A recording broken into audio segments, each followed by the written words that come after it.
Depende de cómo expongan y de cómo ustedes les atiendan a ellos, no les voy a tomar examen de clases. Pero si hacen bulla, cualquier otro les va a tomar examen. ¿Ya? No me cuesta nada que saquen una hoja y empezarles a dictar preguntas. ¿Ya?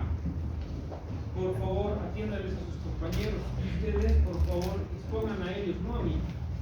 Es para ellos. Para mí no, ni me miren ni nada. Yo solamente voy a ir valorando lo que ustedes están exponiendo.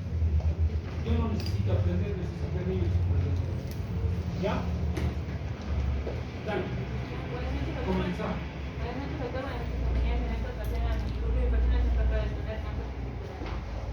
Comenzamos con la epidemiología. El cáncer testicular corresponde al 5% de cáncer que se desarrolla en el testículo y el 1% del cáncer que se desarrolla en el varón. Es más frecuente en varones de 20 a 34 años y se clasifican de células terminales y de cordón central. Al 95% pertenece a las células terminales y el 5% del cordón central.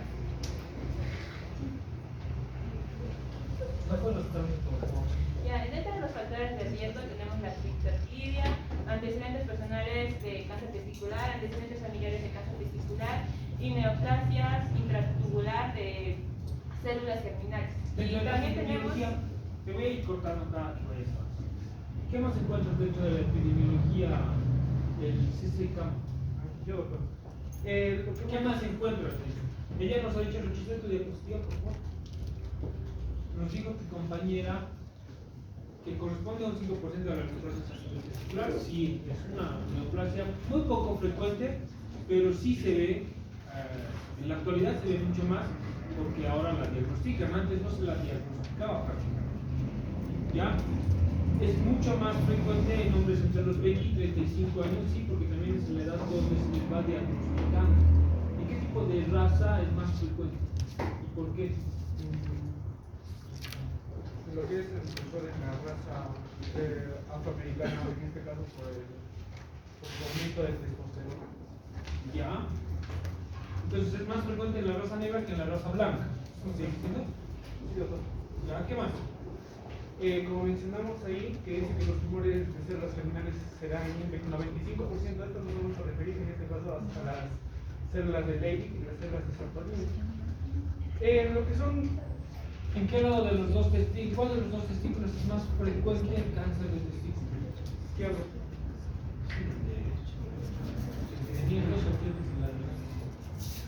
Es más frecuente en el lado derecho. Es mucho más frecuente. Les dice que lo que dicen ustedes aquí, los tumores de testículo se dividen en dos, ¿no? Que son los de las células germinales y de las células no germinales o los del cordón sexual. En un 95%, y esto quiero que se les quede claro porque voy a hablar sobre esto, en un 95% están dadas en las células germinales. Y el otro 5% por células no germinales o las células del cordón espermático. ¿Ya? Son, también se clasifican en seminomatosos y no seminomatosos, ¿no es verdad? ¿Cuáles son? Pásala, por favor. Tus factores de riesgo nos estabas diciendo que son la criptorquidia. Es el principal factor de riesgo que existe. ¿En qué porcentaje tú crees que este puede aumentar relativamente el cáncer de testículo? ¿Tú? ¿Sí? De 4 a 6. Ya, no. En un 10% en relación a las demás personas, porque no quiere decir que los que no hayan tenido criptorquidia no tengan cáncer testicular. Cualquier varón puede tener cáncer testicular porque hay otros factores como los traumas y los factores infecciosos que también pueden producir un cáncer testicular, ¿no es verdad? Entonces, se dice que la criptorquidia te aumenta en un 10% la probabilidad de tener cáncer testicular. De un 7 a 10%. O sea, obviamente 10 veces más de lo que otra persona puede tener cáncer testicular. ¿Qué más es lo importante dentro de lo que es la criptorquidia? ¿Cuál es el otro factor de riesgo? El factor, los antecedentes familiares es muy importante. Si el padre ha tenido cáncer de testículo, hay una probabilidad alta que el hijo tenga antecedentes personales de cáncer de testículo. ¿Cómo es eso? O sea, que el paciente ya haya tenido cáncer y no tiene cáncer. ¿Quién va a hablar? Hace la mano que quiere hablar. Dime. Primero puede tener el paciente en el lado contralateral, si ya haya tenido cáncer en el lado contralateral. Y también puede ser por eso. Pero quedamos con la... Neoplasia intratubular de las células germinales. Eso también son factores de ¿Cuál es otro factor de riesgo? ¿Cuál es tu nombre, hermano? Emerson. Emerson. Pasa adelante y dinos cuál es otro factor de riesgo que conoces. Porque la criptorquía es el principal, sí, nadie lo va a decir que no, pero existen otros factores que son mucho más importantes, que las mamás cometen ese error en algún momento determinado, y es una de las causas por las que ya no se utiliza la gonadotropina coriónica como tratamiento de la criptorquía. Y los que pasan clases ya les ¿estás entendiendo? Acordate o esta, a ver, ¿qué digo? Hay otros factores de riesgo también.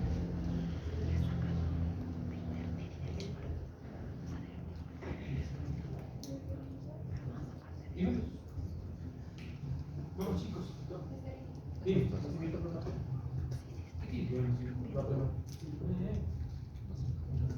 La exposición a los estrógenos es un factor, pero están los factores de riesgo. Pero es una hipótesis, doctor.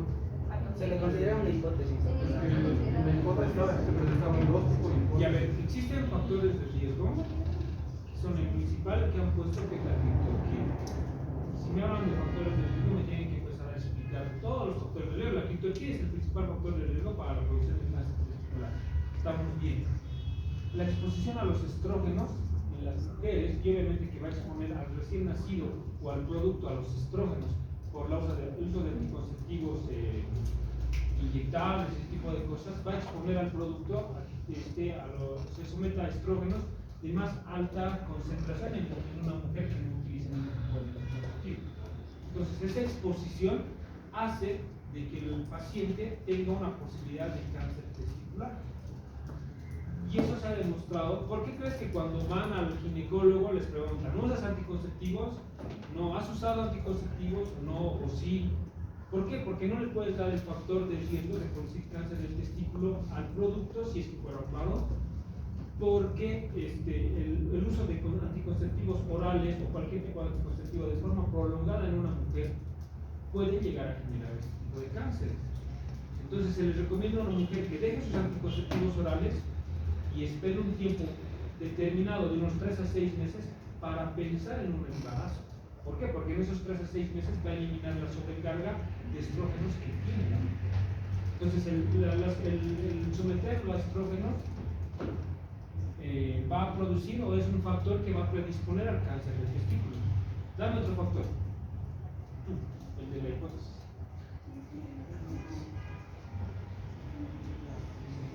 Porque son varios, chicos. ¿Por qué no han puesto eso? La atrofia testicular es otro factor de riesgo. A ver, los traumas directos a nivel testicular es otro factor de riesgo que puede producir cáncer testicular. Las infecciones e inflamaciones a nivel testicular, como ser la orquiepididimitis, puede ser un factor de riesgo para la producción de cáncer testicular.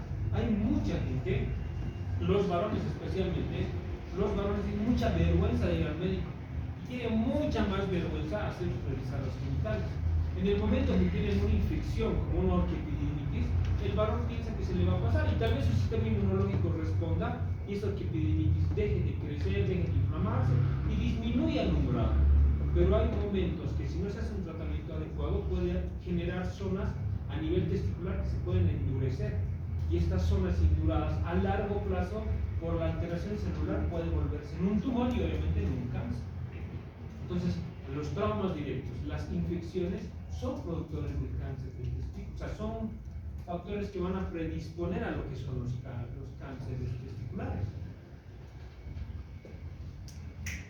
Había otra teoría que estaban sacando que ahora a los niños cuando se les hace una ecografía de control por XZ motivo a nivel testicular y que salen calcificaciones a nivel del testículo o microcalcificaciones, estas microcalcificaciones también son factores predictivos o predisponentes al cáncer testicular. Hay que controlar a ese tipo de pacientes cada año con una ecografía para ver si las microcalcificaciones no han aumentado o no se han endurecido y han crecido. ¿Por qué? Porque son factores que van a predisponer al cáncer del testículo. ¿Cómo puede ser que no haya ningún tipo de clasificaciones? Ahora, las calcificaciones, por ejemplo, no han debido averiguar, las calcificaciones intratesticulares o testiculares se presentan mucho en los niños que han tenido criptorquídea. Esos son los factores de riesgo epidemiológicamente hablando. Se dice que el 2% de la población puede ser diagnosticada de cáncer de testículo en la actualidad. No es muy frecuente, es muy raro de presentar, pero el momento que se lo presenta o se lo diagnostica, se tiene que diagnosticar en la mañana y se tiene que operar en la tarde o al día siguiente a más tardar, porque los tumores seminomatosos, que nos van a hablar de eso, ¿no es verdad? Son los que evolucionan demasiado rápido, ¿o no? Dale, ¿qué más tienes luego? Dentro de la patología tenemos que se desarrollen a partir de una lesión perfusoria, es decir, que las células terminales no van a llegar a un estado de maduración. ¿Dónde tienes que ir al lugar? No, estoy nerviosa. Estás hablando muy rápido. Preguntale a alguno de ellos si te has escuchado y te han entendido todo lo rápido que has hablado. Ya te he dicho, no es para mí, es para ellos. Trata de hablar más lento, o sea, no te asustes, no es que les estoy riendo. ¿O quieres que les rinda? Entonces, tranquila, empieza a exponer. La clave es que empieces a exponer y que ustedes empiecen a liberarse un poco más para sus posiciones. Se desarrollan a partir de lesiones precursores, es decir, que las células terminales no llegan a una maduración adecuada, es decir, por lo menos se pueden diferenciar en células preespermatogonios por un aumento de la testosterona. Tenemos dos teorías, como dijo el doctor, el síndrome de disgenesia testicular y la exposición prenatal al estrés. ¿Te explicamos esas teorías? Tú estás con ellos, ¿no? Pero no cosa. Claro, les estás en la espada, porque no me las ves si están haciendo bulla, si están con sus celulares o están haciendo algo. Justamente el síndrome de disgenesia testicular está asociado al incremento también de otras, está asociado al incremento de otras patologías que afectan al aparato reproductor masculino, como puede ser la hipospadia. Entonces, la aparición del cáncer testicular junto a estas otras patologías, como resultado, van a dar el síndrome de disgenesia testicular. Disgenesia o disfunciones, ¿no? La disgenesia o disfunción. En algunas hay una teoría que se asimila a esta sobre el síndrome de disgenesia testicular que se relaciona con la oligospermia. ¿Qué es la oligospermia? Obviamente es la alteración en la funcionalidad y en la producción de los espermas, ¿verdad? Entonces esta disgenesia testicular entra dentro de esa oligospermia. Si ustedes en un momento determinado vieron un varón que tiene los testículos, que no hay ningún tipo de lesión, le hacen un espermatograma y ven algún tipo de alteración espermática sin que tenga varicoceles, sin que tenga traumas, de casualidad le han encontrado esto, tienen que sospechar que ese paciente en algún momento, ese testículo no está funcionando, no sirve prácticamente, solo está, si vale el término, de adorno. Entonces ese testículo puede llegar a formarse cáncer. Bueno, esos dos testículos pueden poder ser cáncer en algún momento determinado. La disgenesia testicular se asimila o se asemeja o se lleva junto con la oligospermia, que es otra teoría para la función o para la presencia, pues otro factor predictivo para el cáncer testicular. Dale. Y agregando a eso, a su vez, esto también se da secundaria a los factores que mencionaron, como los factores ambientales, entre los cuales también se encontraba la exposición a testosterona en la etapa prenatal. Ya, dale. Clasificación histológica, el TN me valorará. ¿Pasa?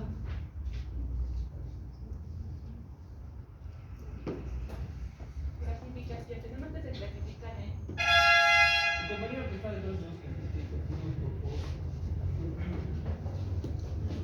Ahora vamos a hablar de la clasificación. En este caso, más que todo tiene que basarse en la parte histológica.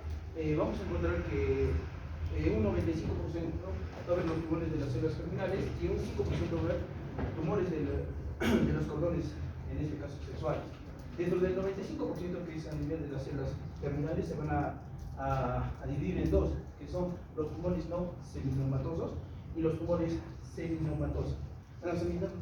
Dentro de los tumores seminomatosos se van a dividir en el carcinoma embrionario, en los tumores del saco epitelino, coriocarcinoma y teratoma. Pero donde es con mayor frecuencia son en los tumores seminomatosos, que es a nivel de las células terminales. Y el otro 5% está relacionado con los cordones sexuales. En este caso vamos a encontrar, como ya dijo mi compañero, a nivel de las células de Leydig y las células de Sertoli. A nivel de la célula de Leydig va a ser a nivel del cordón espermático, mientras que a nivel de la célula de Sertoli va a ser a nivel del, no, sí, del estroma. Siguiente, por favor. Las manifestaciones clínicas generalmente vamos a encontrar que el cáncer testicular es un tipo de dolor sordo, opresivo y punzante. El otro va a ser la sensación de pesadez a nivel testicular y también va a haber un cambio de tamaño. El cambio de tamaño, de la forma y de la consistencia a nivel del escroto.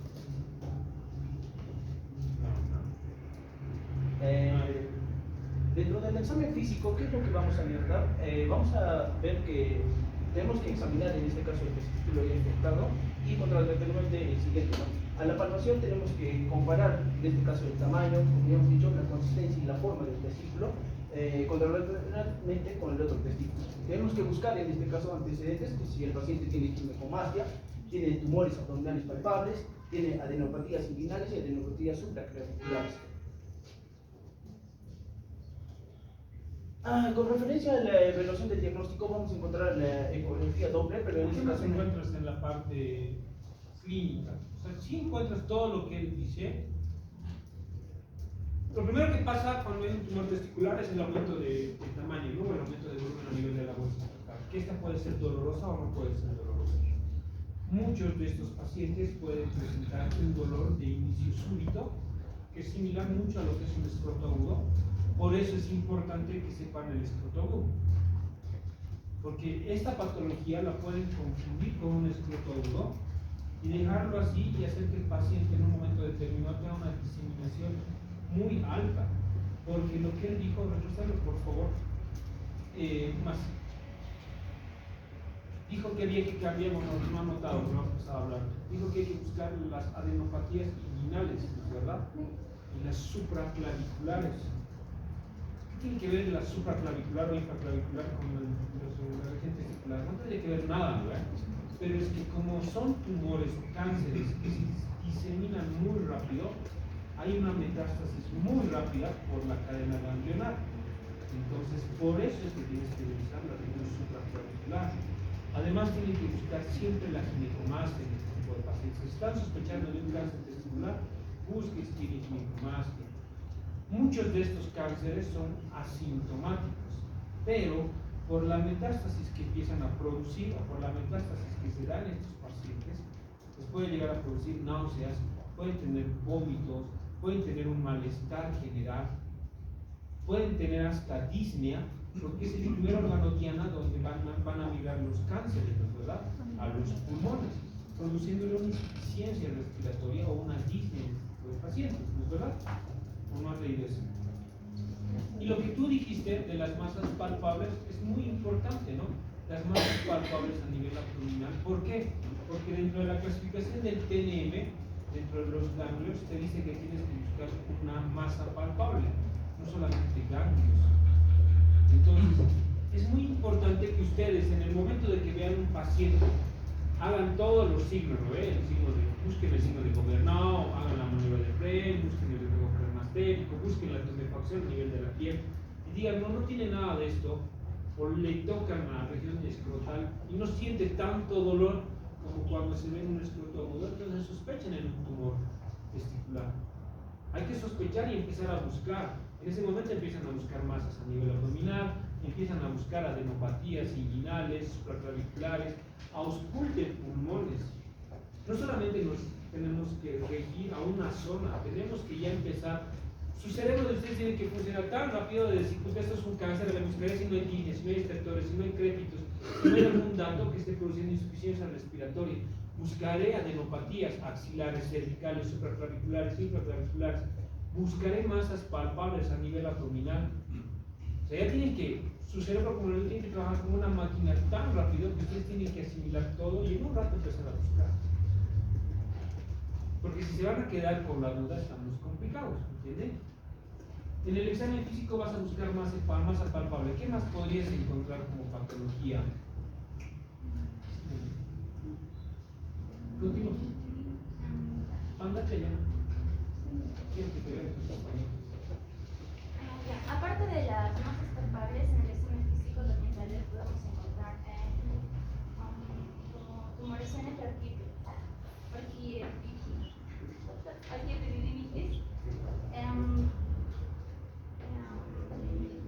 Ya vas a encontrar las y vas a encontrar masas. ¿Qué más crees que puede haber? Hidrocele. Vale, ¿qué hemos dicho que vas a encontrar en el examen físico? ¿Y qué es lo que tienes que buscar en el momento que sospeches cuando hay una masa tumoral a nivel testicular?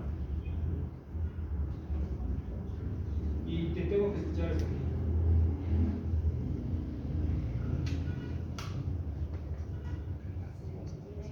O sea, al momento de realizar la exploración, ¿Qué es lo que encuentras en el examen físico en un tumor testicular? se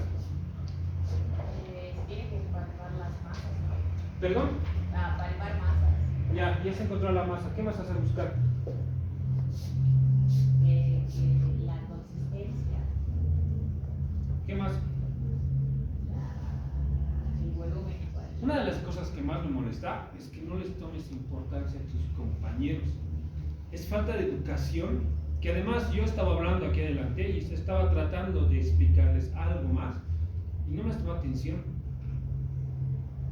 Me parece una falta de respeto. Y no sé, ni siquiera si a mí me interesa si me tienes respeto o no, o si me tienes algún tipo de aprecio o algo. O sea, no me importa, porque yo ya les he dicho 1000 veces, de aquí saliendo, ni siquiera nos vamos a hablar. Y el día que terminen sus clases, ni siquiera se van a acordar de quién soy yo. Yo tal vez ni me acuerdo de ustedes porque son un montón. Y aparte, lo que más me interesa es que les faltes el respeto a tus compañeros. Con ellos todavía vas a pasar clases, vas a tener un contacto. Si no son tus amigos, solo por educación uno toma atención a lo que están hablando. Y si te quieres reír y quieres ver videos, la puerta está abierta. No te voy a poner falta, no te voy a poner cero, ni nada. Puedes salir, no hay problema. Porque esas acciones distraen a tus compañeros. Si yo he logrado verte desde aquí, que es más incómodo, ellos te deben estar viendo. Si quieres, puedes irte, no tengo problema. Y en serio te estoy hablando. O sea, no es chiste, no me estés en la burla, no quiero ser mala onda, no quiero gritarte, no quiero tratar mal a la gente, no quiero tratar mal a nadie. Y tú me has visto cómo alguna vez me enojo con algún paciente y sabes que soy una mala persona cuando me empiezo a enojar. Así es que, por favor, si quieres irte, dale, la puerta está abierta, no tengo problema alguno. Te vuelvo a ver hablar y te voy a rebajar, te voy a poner en tus exámenes te voy a poner 0. Dale, sí. A la palpación pues tenemos que buscar también si no existe tal vez alguna hernia testicular o un varicocele o un hidrocele como tal. Exacto, tienen que buscar todo ese tipo de patologías. Los tumores testiculares, por el proceso inflamatorio que puede producir a nivel de la túnica vaginal, puede producir un hidrocele reactivo. Puede haber, por la compresión de la masa tumoral, producir lo que es un varicocele. Entonces tenemos que buscar todas las patologías que ustedes ya han visto a nivel escrotal, tienen que relacionarla con esta. Esta es la más grave, esta es la última que van ustedes a diagnosticar, esta es la última que tienen que ver, pero tienen que descartar todo lo que ya han visto. Tienen que descartar un escroto agudo, una orquipidemitis, una torsión testicular, un varicocele, un hidrocele, que no sea a consecuencia de un cáncer. Dale, continúa.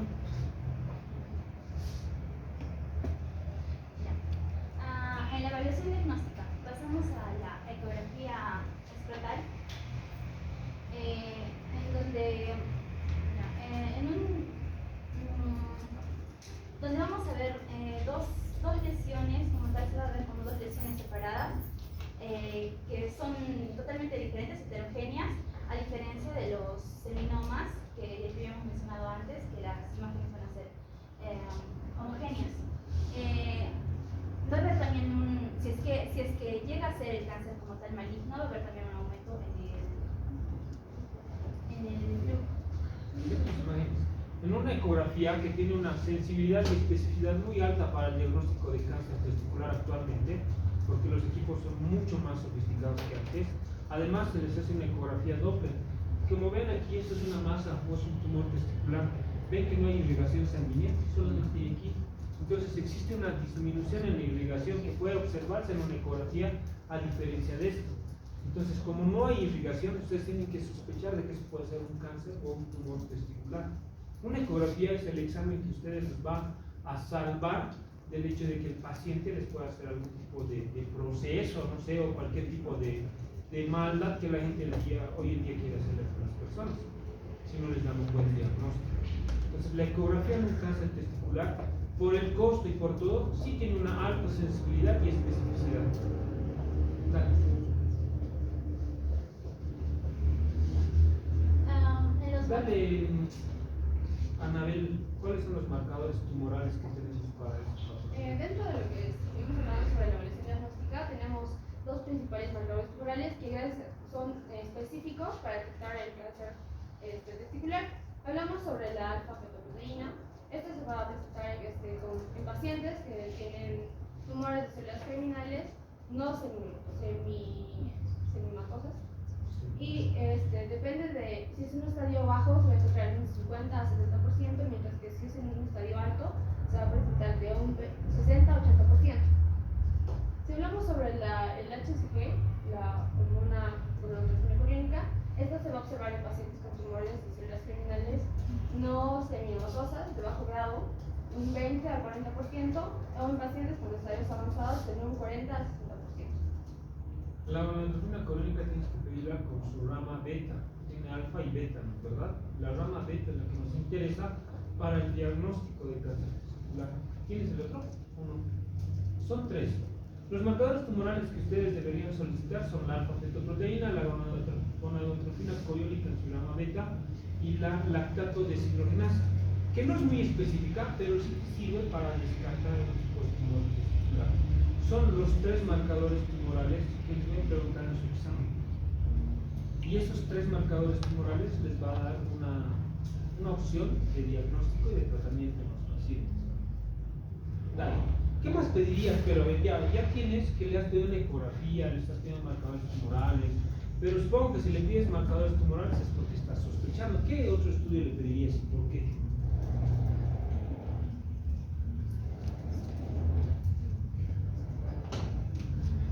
Porque los diagnósticos diferenciales sí son importantes, pero necesitas otros estudios. ¿Qué estudios más le pedirías?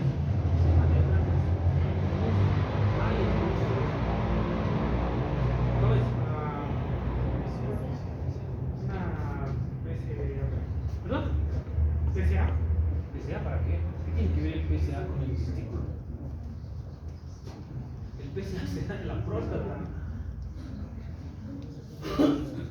Miren, cuando ustedes vean un cáncer o vean un sospechen, primero van a hacer una ecografía, obviamente. Tienen la ecografía y si les da un diagnóstico de posible cáncer testicular, pidan una radiografía de tórax, pidan los marcadores tumorales, la alfa-fetoproteína, la gonadotropina coriónica y la lactato deshidrogenasa. ¿Por qué pedir la radiografía de tórax? Acabo de decirles que esto se disemina muy rápido. Entonces puede provocar algún tipo de alteración a nivel pulmonar que no se está manifestando en el paciente. Entonces pidan una radiografía de tórax, pidan una tomografía abdominopélvica con contraste que se llama UROTAC. ¿Para qué les va a servir eso? Estamos diciendo, bueno, ellos acaban de decir, uno de ellos acaba de decir que tienen que buscar masas abdominales, tienen que buscar masas inguinales por la aglomeración y la acumulación de los ganglios o el infarto ganglionar que puede presentar este tipo de pacientes por la diseminación del cáncer. Entonces la tomografía les va a dar mayores parámetros para ver si ese cáncer no ha avanzado. Hay una tomografía con contraste, se lo realizan en 2 horas, no necesitan mucho tiempo. Lo que sí necesitan es poder explicar al paciente de que este tipo de cánceres se disemina tan rápido que puede comprometer su estado general de una forma muy violenta, para que el paciente entienda y se haga los estudios que necesita en el día y no esté esperando, ¿no? En una semana voy a volver, en esa semana ese cáncer testicular, ese seminomatoso ya se ha diseminado y ya le está produciendo o provocando alteraciones sistémicas al paciente.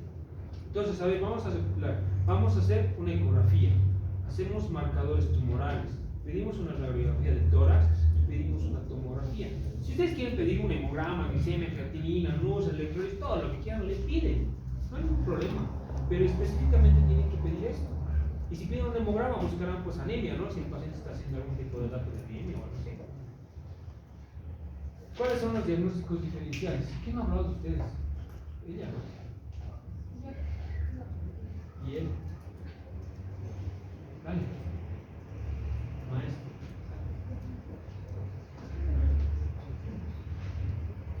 ¿Cuáles son los diagnósticos diferenciales y por qué?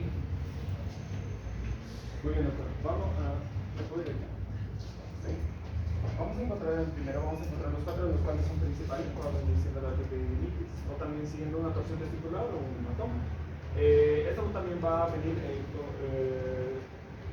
seguido, también con una neoplasia paratesticular, sin dicho. Y estos son los cuatro principales, los cuales en sí, como se observan en las imágenes, en el epididimitis va a ser una evolución de 2 a 4 semanas. También vamos a poder encontrar, ya que se encuentra aquí en la fotografía, un tumor intratesticular y también en caso de presencia del tumor o de dolor en el área. ¿Bien? La solquipidimitis, lo que acabamos de hablar hace un rato, es bueno repetirles, porque creo que cuando se repiten las 3 o 5 veces recién se acuerdan, pero la solquipidimitis, la torsión, el hidrocele, el varicocele, los hematomas, un paciente que recibe un golpe directo a nivel testicular puede producir un hematoma, que esto se puede figurar por la coagulación que ha hecho, y esto puede ser un diagnóstico diferencial de cáncer. Entonces, todo tipo de lesión a nivel testicular o a nivel de la bolsa escrotal lo podemos considerar como un diagnóstico diferencial. El espermatocele, que es como el hidrocele a nivel del epidídimo, puede simular un cáncer testicular. Dale. Bien, la identificación clínica. Bien, aquí vamos a encontrar que la identificación clínica, ¿qué es lo primero? Lo primero vamos a ver es que el pronóstico del tumor en las células germinales tiene que depender totalmente, netamente, del estadio de la enfermedad. Es decir, vamos a ver sobre todo al paciente cómo tiene que estar reaccionando sobre la enfermedad. Bien, vamos a tocar en estos dos puntos los cuales van a ser los principales. En sí van a ser las concentraciones, en el caso de los marcadores, los cuales van diciendo las tumoraciones o después de la orquiectomía. Muy bien, también vamos a ver también una extensión de la enfermedad metastásica. Estamos explicando. Y también van a ver muchas diferentes óseas determinadas a través del examen físico y en los estudios de diagnóstico por imagen. En esto se van a clasificar sobre todo en tres clasificaciones. En sí vamos a observar la clasificación de la Asociación de Cáncer y la Unidad Internacional del Cáncer. ¿Bien? Estos son signos. Bien, aquí vamos a encontrar en el primer estadio, los cuales se van a identificar siendo el cual va a definir como las enfermedades clínicamente limitadas al testículo. En sí, en el segundo estadio vamos a observar lo cual va a indicar la presencia de la metástasis en sí, en los ganglios linfáticos o también en las regionales. También vamos a poder encontrar, gracias a los estudios, los cuales vamos a poder observar, los cuales van a venir siendo también retroperitoneales. Y en sí, en las últimas, en el tercero vamos a observar las metástasis, en sí, van a venir siendo en los ganglios linfáticos no regionales, o también siendo los viscerales o en ambas partes. En sí, estos que van a conglomerar, en sí, van a tener marcadores tumorales séricos en los valores de lo que estamos explicando en la alfa-fetoproteína. Esa es la primera en la cual vamos a hablar. Bien, tratamiento. Bien. El TNM. ¿Quién va a hablar del TNM? ¿Sabes? ¿Están diapositivas?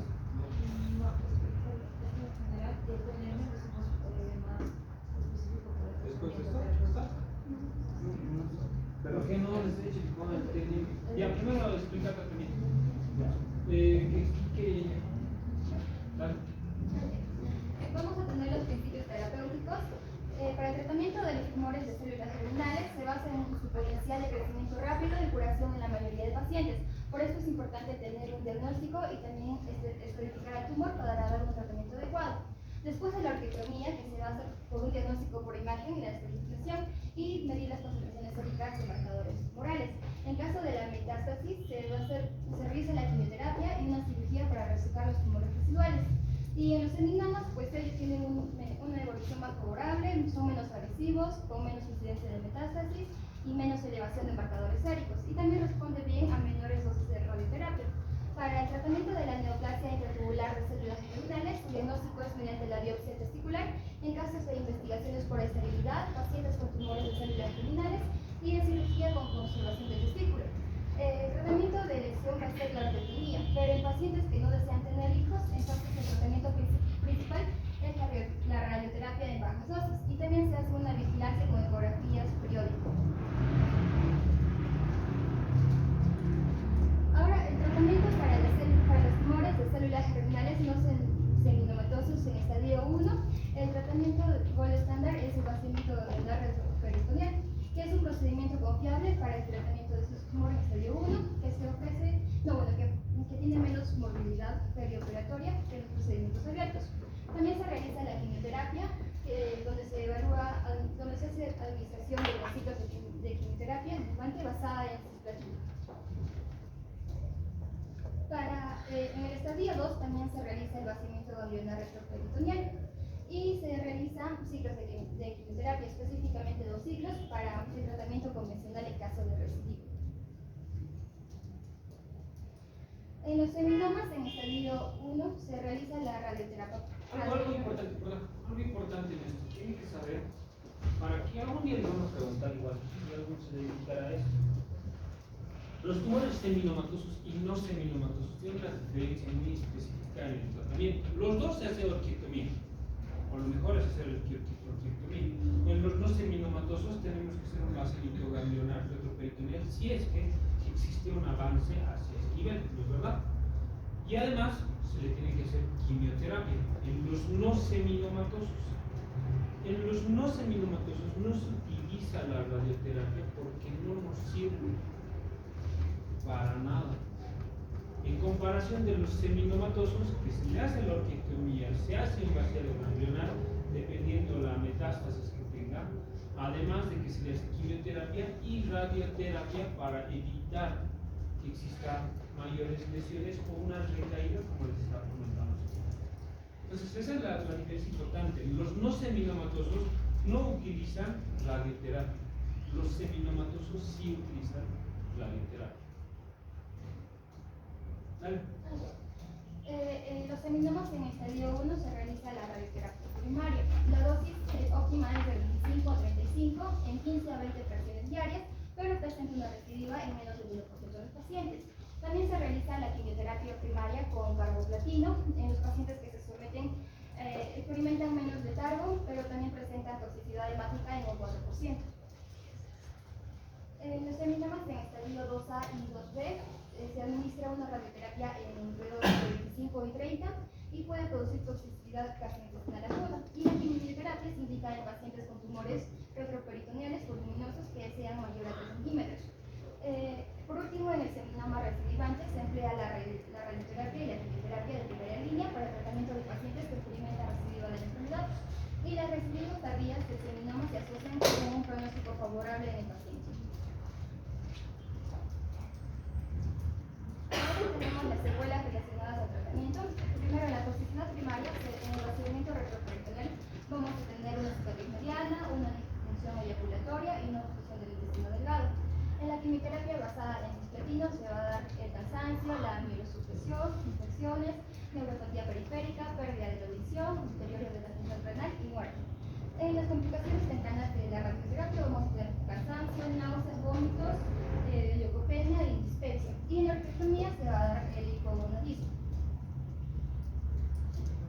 En las secuelas de toxicidad tardía vamos a tener el fenómeno de Raynaud, que se va a presentar en el 20-45% de los pacientes, la neuropatía en un 14-43% de los pacientes, también va a haber infertilidad y el hipogonadismo que se va a dar en un 10-20% de los pacientes. Y por último, en la toxicidad tardía se va a dar la pérdida de la audición por la quimioterapia basada en cisplatina. En el 20-40% de los pacientes van a haber neoplasias malignas secundarias y también va a haber una enfermedad cardiovascular que se produce por la quimioterapia y radioterapia. En los tumores seminomatosos, cuando se les hace la radioterapia, quimioterapia y la orquiectomía, obviamente, tenemos que hacer controles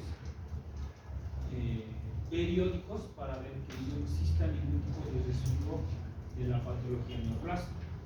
Dentro de estos controles tenemos que hacer radiografías de tórax, tenemos que hacer marcadores tumorales, tenemos que hacer tomografías retroperitoneales o abdominopélvicas para ver que no exista ningún tipo de lesión o que no esté creciendo otra lesión que sea causa del primario de los tumores testiculares. Se dice que deberíamos hacer controles cada 3 meses durante los 2 primeros años, el tercer año cada 4.º mes, el 4.º año cada 6 meses y a partir del 5.º año, cada año deberíamos hacerle un control a los pacientes.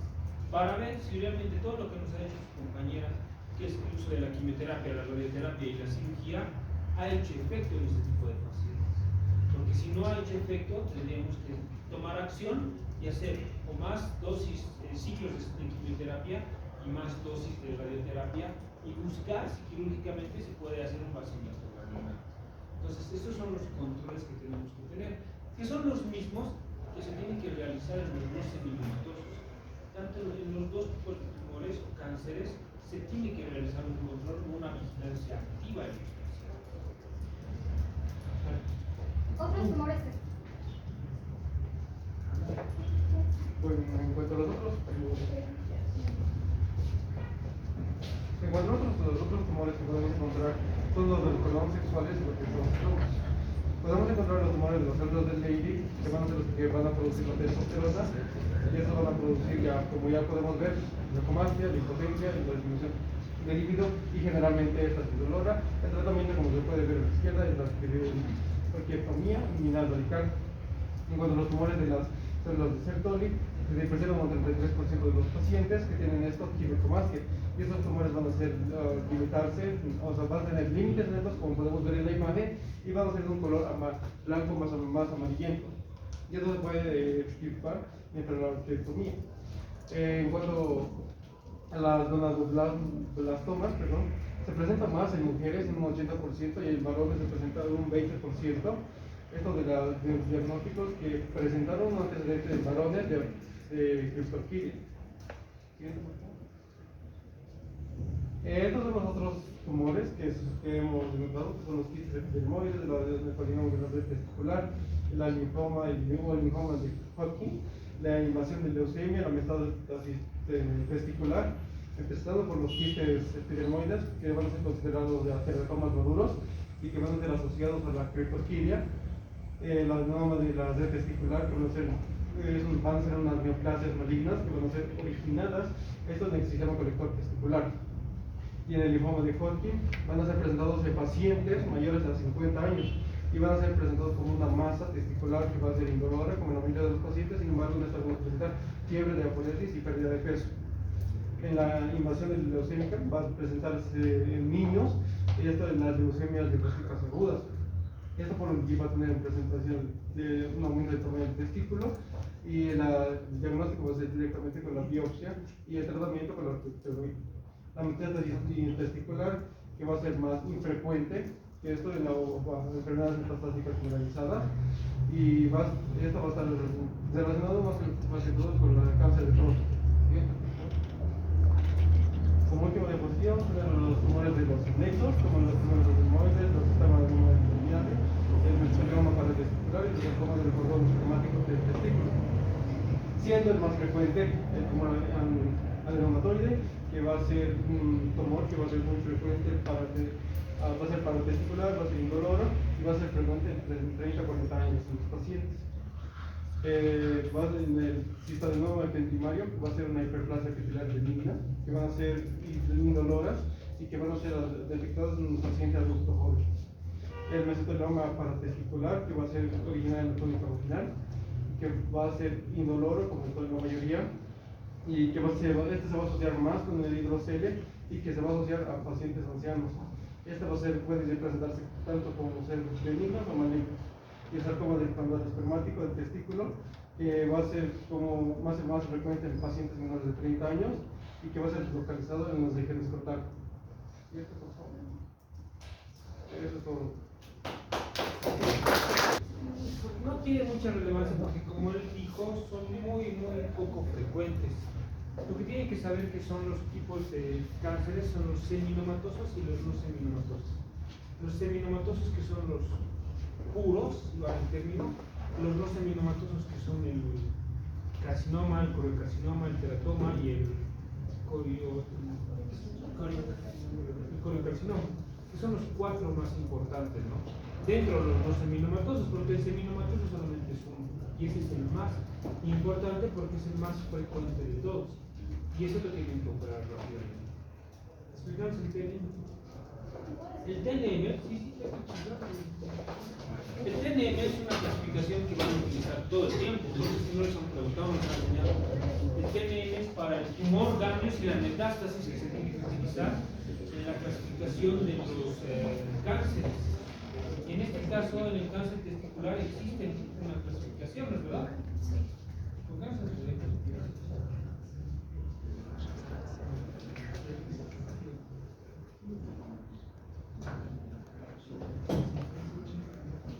Ya, tenemos, para hacer la estratificación, tenemos que hacer la orquitomía o el ecodoppler. Y vamos a etapificar a este cáncer a través del TNM, que es el tumor.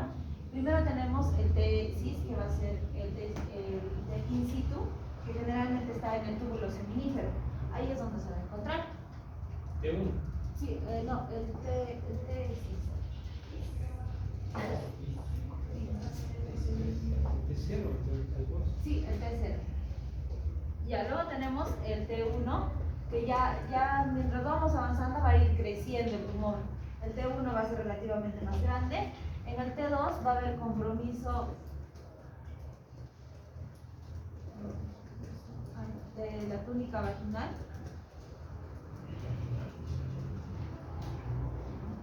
Luego el T3 ya hay compromiso del cordón espermático. Y el T4 es compromiso ya del escroto. Entonces aquí ya tenemos cuán el cáncer ha llegado a comprometer todo el testículo. Luego tenemos el N. Si tenemos el N, entonces quiere decir que está afectando a los linfonodos, que probablemente ya se va a metastatizar.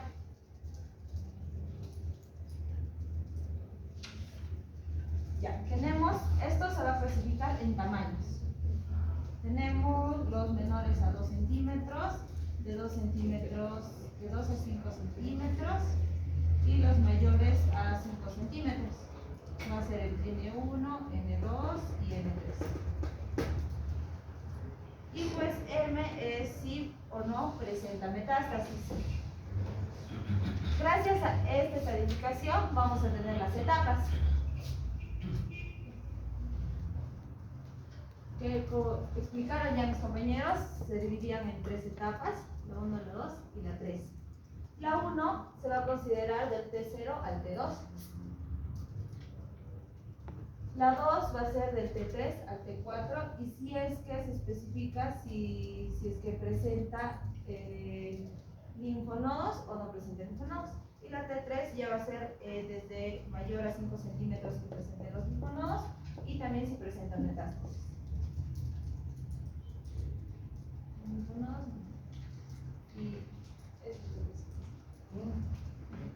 Ahora depende de esta clasificación es que tenemos que hacer el tratamiento que ha explicado ya los compañeros. Depende de estos grados, vas a ver si le vas a hacer solo una orquiectomía, si le vas a hacer radioterapia, o si le vas a hacer, perdón, si le vas a hacer orquiectomía más quimio o orquiectomía más radio y quimio, ¿no? Esto es orquiectomía más quimioterapia y orquiectomía, quimioterapia y radioterapia. Ahora, el T1 está localizado solo en el testículo, está bien localizado en el testículo, el T1. El T2 no es túnica vaginal, es la albuginia. El T3 va al epidídimo. El T4 se divide en A, el T4, ¿por qué momentos? El 4A es al cordón y el 4B es al escroto. Entonces la migración del tumor va así. En el T1 está localizado solo en el testículo. No va a afectar ningún otro tipo de órgano, lesión, túnica o lo que quieran ver. El T2 va a afectar a lo que es la albuginia, que es el que recubre el testículo, ¿verdad? La capa que va a recubrir el testículo. El T3 va a afectar al epidídimo, no es al cordón espermático, solo se limita al epidídimo. El T4, al dividirse en A y en B, se va a limitar a lo que es el cordón espermático en el T4A y al escroto en el T4, T4B, perdón, va a limitarse al escroto. Dentro de lo que es el N, tenemos el 1, 2, 3, 4. El 1 dice que es unilateral. O sea que las cadenas ganglionares del lado afectado están inflamadas, congestionadas, congestivas, como quieran verlo. Es unilateral. El N2 es bilateral. El T3 es masa palpable. Lo que su compañero les ha repetido. Tienen que buscar una masa abdominal o una masa a nivel inguinal. Existe un conglomerado de todo lo que son los ganglios infartados, produciendo o formando lo que es una masa. Entonces, el 1 unilateral, el 2 es bilateral, o sea, se va al contralateral también. El 3 es una masa palpable en la región inguinal o abdominal, y el 4 hay ganglios alejados o satélites, se llaman, ¿verdad? O centinelas, que son ganglios que están lejos de la región. Por eso le decía a su compañero, ¿verdad? ¿Cómo es que tienes que revisar los ganglios supraclaviculares, axilares o cervicales? Porque ha habido una migración del tumor, o del cáncer en este caso. Entonces, eso lo ves como N4.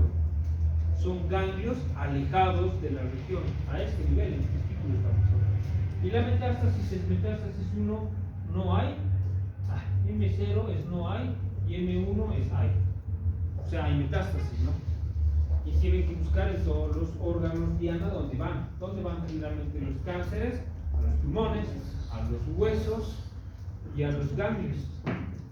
Entonces esa es la clasificación del TNM, y esto sí está bien por etapas. Tenemos que del 1 al 2 haces solamente quirúrgico.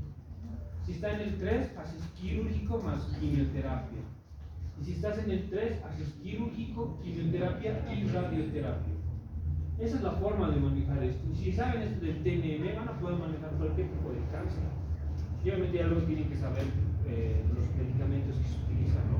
Que siempre vienen en 2, 3, el punto que tienes que darle al paciente para hacer la quimioterapia. Pero esto del TNM es muy importante. En todos los cánceres que van a exponer, el TNM es súper importante para que ustedes puedan diagnosticar y hacer un tratamiento.